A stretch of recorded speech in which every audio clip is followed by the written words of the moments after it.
അതിദാരുണമായ ഒരു കൊലപാതകമാണ് മാളയിൽ നടന്നിരിക്കുന്നത്. 6 വയസ്സുകാരനെ കുളത്തിൽ തള്ളിയിട്ട് ക്രൂരമായി കൊലപ്പെടുത്തിയ കേസിലെ നിർണായക വിവരങ്ങളാണ് ഇപ്പോൾ പുറത്തു വന്നിരിക്കുന്നത്. പ്രതിയായ ജോജോ ലൈംഗികമായി ഉപദ്രവിക്കാൻ ശ്രമിച്ചപ്പോൾ ആ കുട്ടി എതിർത്തുവെന്നും അതാണ് ഈ കൊലപാതകത്തിന് കാരണമെന്നും പ്രാഥമിക അന്വേഷണത്തിൽ മനസ്സിലായെന്നാണ് തൃശൂർ റൂറൽ SP കൃഷ്ണകുമാർ പ്രതികരിച്ചത്. ജോജോ ലൈംഗികമായി ഉപദ്രവിക്കാൻ ശ്രമിച്ചിരുന്നു, ഇക്കാര്യം മാതാപിതാക്കളോട് പറയും എന്ന് പറഞ്ഞതോടെ ജോജോ ആ കുട്ടിയെ കുളത്തിലേക്ക് തള്ളിയിടുകയായിരുന്നു. പിന്നീട് കുട്ടിക്കായുള്ള തെരച്ചിൽ വഴിതെറ്റിക്കാനും പ്രതി ശ്രമിച്ചിരുന്നു. തെരച്ചിലിൽ പ്രതിയും നാട്ടുകാർക്കൊപ്പം കൂടിയിരുന്നു.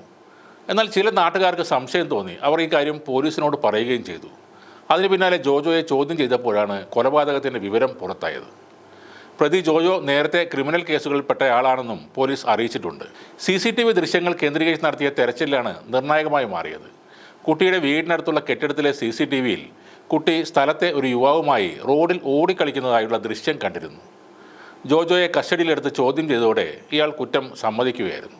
കളിച്ചുകൊണ്ടിരുന്ന ആ കുട്ടിയെ ഒഴിഞ്ഞ സ്ഥലത്തേക്ക് കൂട്ടിക്കൊണ്ടുപോയി പ്രകൃതിവിരുദ്ധ പീഡനത്തിന് ഇരയാക്കാൻ ശ്രമിച്ചതിനെ കുട്ടി എതിർത്തു. തൻ്റെ അമ്മയെ അറിയിക്കുമെന്ന് പറഞ്ഞതോടെയാണ് ജോജോ കുട്ടിയെ കുളത്തിൽ മുക്കിക്കൊന്നത്.